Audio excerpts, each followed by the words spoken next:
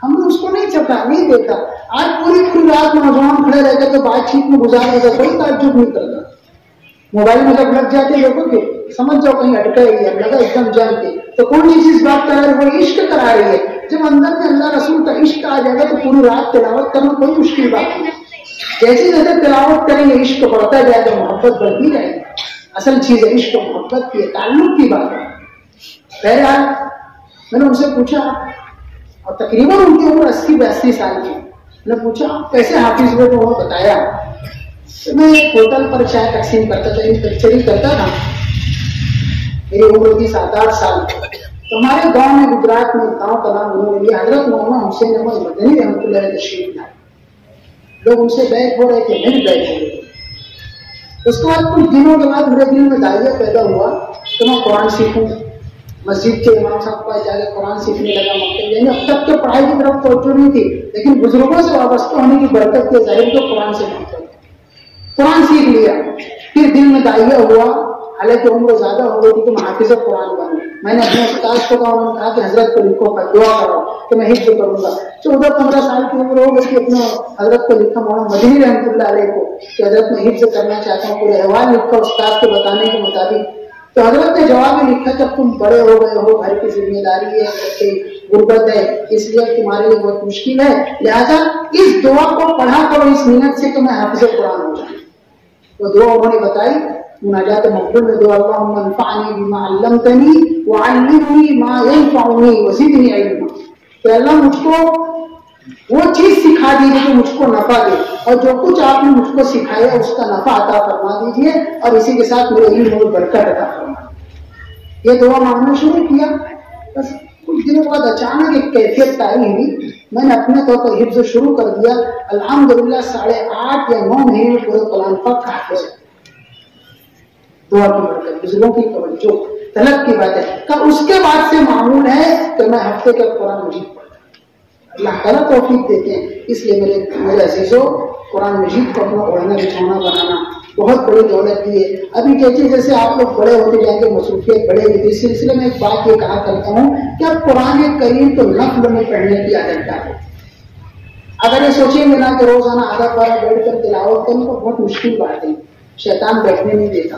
جہاں بیٹھے کے بیٹھ کر کے دوست کا فون آ رہا ہے، چل گھومنا سے آئیں گے، گھومنے نکل جائیں گے، کوئی پروگرام میں وہاں لے کے چلے گا، وہ کبھی پڑھنے نہیں دے گا. اور یہ طے کر لیا آپ لوگوں نے کہ مجھ کو نفل میں، تہجد میں، اشراق میں، اوابین میں، چاشت میں، یا سونے سے پہلے آدھا پارہ بہرحال پڑھنا ہے.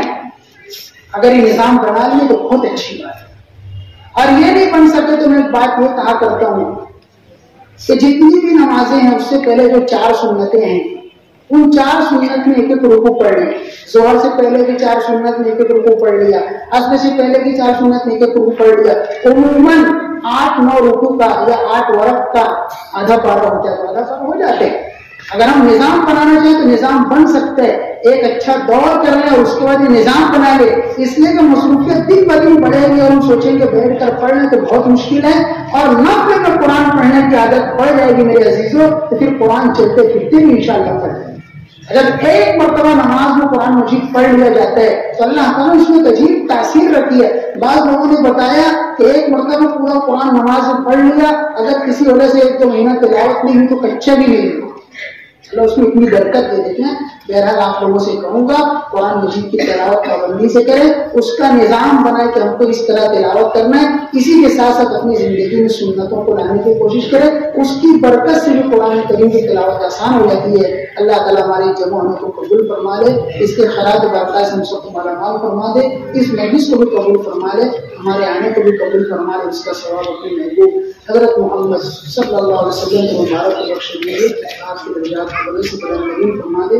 وآخر دعوانا الحمدللہ رب العالمین. حافظ صاحب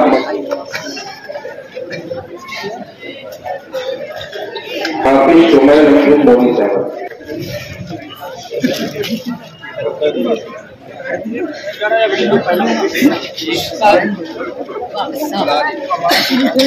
ربیع احمد محمد ثابت چیرامام دیوبندی کی جانب سے 405 کے لیے ایک بند لفافہ ہے. ان کی جانب سے ایک بند لفافہ بھی دیا جا رہا ہے. مل جانی دو جی